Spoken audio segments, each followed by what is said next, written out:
Buenas noticias para México. El narco y principal asesor de Felipe Calderón pierde una vez más en Florida ante el gobierno de la Cuarta Transformación. Aquí los detalles. Muchas gracias, Presidenta.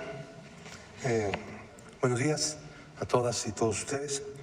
Como ustedes saben, una corte civil en el estado de Florida resolvió sentenciar a dos personas que tuvieron una enorme relevancia en una trama corrupta durante los sexenios de Calderón y de Enrique Peña Nieto.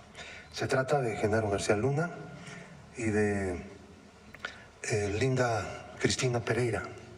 Ellos fueron sentenciados a pagar a México, que es el demandante, el gobierno mexicano, cantidades enormes de dinero que vamos a explicar de dónde proceden, qué significan, qué es eso que estamos viendo en cantidades muy grandes de dinero. Lo primero que tenemos que hacer es recordar que en el periodo de 2009 a 2018 se realizaron contratos en la Policía Federal, en el CISEN y en el organismo de prisiones, 30 contratos en total, por un total de $625.188.677 de los Estados Unidos y $93.866.666. Al principio del cambio político que hubo en el país en el año 18, el gobierno de México inmediatamente empezó a tomar conocimiento de estos hechos y decidió presentar una demanda de carácter civil en Florida porque esa era la residencia de los implicados en el esquema corrupto. Es decir, tenían ahí bienes y vamos a ver qué ha pasado con esos bienes. Tenían residencia y operaban ahí. El primer problema fue lograr que una Corte Civil de Estados Unidos fuera reconocida como instancia jurisdiccional para recibir una demanda de esta naturaleza. Y hubo ahí un primer gran obstáculo que se venció, o sea, fueron derrotados en términos jurídicos los defensores de las personas implicadas y las personas demandadas. Y se inició de manera normal el proceso. En la primera fase de este proceso, la juez encargada de esta corte resolvió que los bienes que habíamos encontrado a través de averiguaciones en Florida, que estaban a nombre de una empresa y del propio Genaro García Luna y de Linda Cristina Pereira, fueran de inmediato entregados al gobierno federal.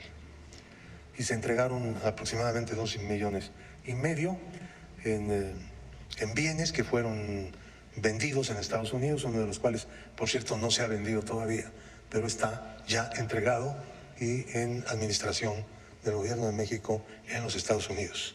Este paso fue muy importante porque tanto Genaro García Luna, primero, y después Linda Cristina Pereira, se negaron a comparecer ante el tribunal.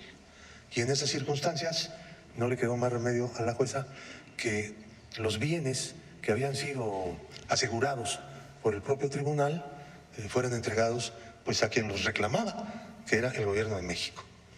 Y esto ya se llevó a cabo. Ahora, ¿de dónde vienen las cantidades que están en la sentencia? Genaro García Luna y Linda Cristina Pereira fueron demandados en momentos distintos. En el momento en que fue demandado García Luna, se le demandó por $250 millones aproximadamente. Era la información que se tenía. Esta situación fue mejorando. Rosa Isela Rodríguez jugó un papel aquí importantísimo, ya como secretaria de Seguridad Pública, y abrió completamente todo y ayudó y dio un aporte invaluable para el esclarecimiento de las operaciones que se hicieron dentro de la trama corrupta de García Luna. Con posterioridad se presentó reclamo contra Linda Cristina Pereira por una demanda de 580 millones de dólares, que son los que en ese momento conocíamos que en su totalidad habían sido pagados. Como pueden ver aquí, en realidad se pagaron 625 millones.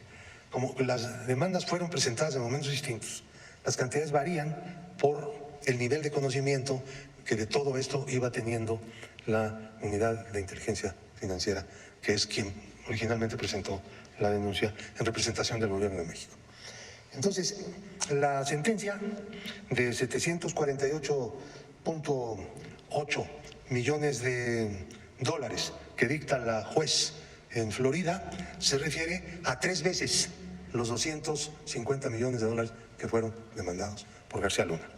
Y los 1.740 millones de dólares que le impuso como sentencia a Linda Cristina Pereira se refiere a los 580 millones que la UIF presentó en la demanda contra ella. Estamos hablando de dineros distintos presentados en momentos distintos con cuantificaciones diferentes por ese motivo. Y la sentencia que dicta la juez no es en contra de 2 personas, sino de cada persona en lo individual, porque se trata de demandas por cada una de las personas y de las empresas que eran propiedad de estas personas. Entonces, ahora, ¿pero qué quiere decir esta sentencia? Quiere decir, en primer lugar, que ha quedado claro que todo ese dinero que salió del país y que fue alojado en el extranjero, buena parte de lo cual regresó al país, luego diremos cómo y por qué, ese dinero fue producto de un esquema de defraudación durante 2 sexenios sucesivos. Y esto es también muy significativo desde el punto de vista político. Nunca podemos hablar de transición entre un partido y otro cuando en realidad las cosas no cambiaban. La transición no ocurrió, sino la continuación del mismo estado corrupto que viene de los años 50 y que se creó como parte del sistema político mexicano. Esa es la verdad. El cambio vino en 2018, por eso es que estamos aquí hablando de este tema. De lo contrario, nunca se hubiera escarbado nada, ni se hubiera sabido nada, porque todo era hecho a la perfección. Entonces, el asunto es que no terminará aquí este problema, porque próximamente vendrá otra sentencia de esta misma juez sobre un proceso que no sabemos cómo va a terminar todavía. Aquí hay algunos asuntos de carácter técnico, pero que de seguro terminará, ya sea a través de algún arreglo con las empresas o a través de convocar al jurado y que el jurado dicte un veredicto y la juez una sentencia. Entonces, la continuidad de este proceso tampoco está definido en términos de fechas, pero será próximamente. En el momento en que esto ocurra, pues el Gobierno de México informará, claro, obviamente, a la opinión pública de cuál fue el desempeño. Pero no solamente se trata de una reclamación en una corte en Florida, ¿no es cierto? Aquí el gobierno de Estados Unidos no tiene participación, como lo han dicho algunos medios, porque hay una equivocación ahí. No, se trata de los tribunales de un estado. Cada corte tiene una encargada, que es un juez o jueza, que esta jueza que ha hecho este pronunciamiento, dicho sea de paso, fue elegida en votación popular, coincidentemente.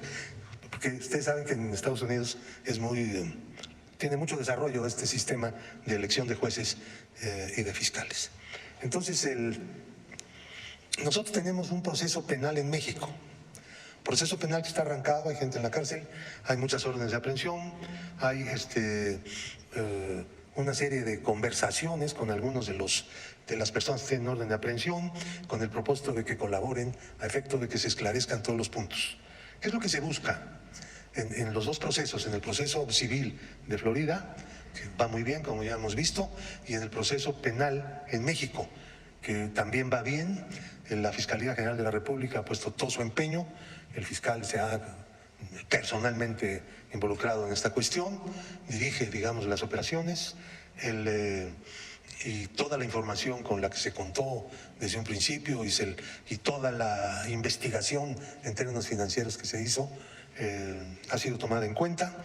Entonces, pero ambas cosas nos van a llevar a algo en verdad muy relevante, que es conocer la historia de una trama corrupta como muchas otras que hubo en nuestro país y que quedaron ocultadas. No debemos desaprovechar esta enorme oportunidad para poder escarbar en la forma de operar de los delincuentes de cuello blanco, llamémosles así, por mencionarlos de alguna manera. Y como se trata de una operación transeccional, en que gobernaron dos partidos políticos que finalmente se aliaron, política y electoralmente, entonces toda una lección para las actuales generaciones y una forma pues de ver las cosas para las anteriores generaciones que vivieron el Estado corrupto en su apogeo. No dejar de luchar contra el Estado corrupto, no ceder, no darse por vencidos frente a las cosas. Miren, Linda Cristina Pereira, una persona que ha sido sentenciada a pagar una cantidad fabulosa de millones de dólares, la tercera parte por lo que fue demandada, perdón, tres veces, perdón, por lo que fue demandada. Y un tribunal… Mientras aquí le devolvieron las cuentas. Un tribunal, lo ha dicho la presidenta, un tribunal colegiado de circuito en México resolvió otorgarle el amparo y la protección de la justicia de la Unión, como se llama en la jerga judicial, a ella, para que pueda utilizar el sistema financiero mexicano libremente. Este contraste, esto nos dice cosas. Ustedes lo están entendiendo, la gente que nos escucha entiende el contraste. Tenemos un gran problema en nuestro país, pero vamos a resolverlo pronto. Y creo que el pueblo pues va a responder, porque se requiere a sí mismo. Es de los momentos históricos en los que un pueblo se requiere a sí mismo para resolver un gran problema. Solo me resta decir que estas resoluciones, estos procesos que están en curso van a contarnos bien la historia y vamos a poder dar detalles de cómo se hicieron estas cosas, cómo se robaba el dinero público sin el menor temor de que alguna autoridad los fuera a reprimir o a hacer justicia. Este país necesita ser un país en donde predomine el Estado de Derecho, el Estado democrático de Derecho, lo que se nos negó a las generaciones actuales y lo que en este momento está pues en la perspectiva de los grandes cambios que están ocurriendo. Pues ese es mi comentario. Gracias.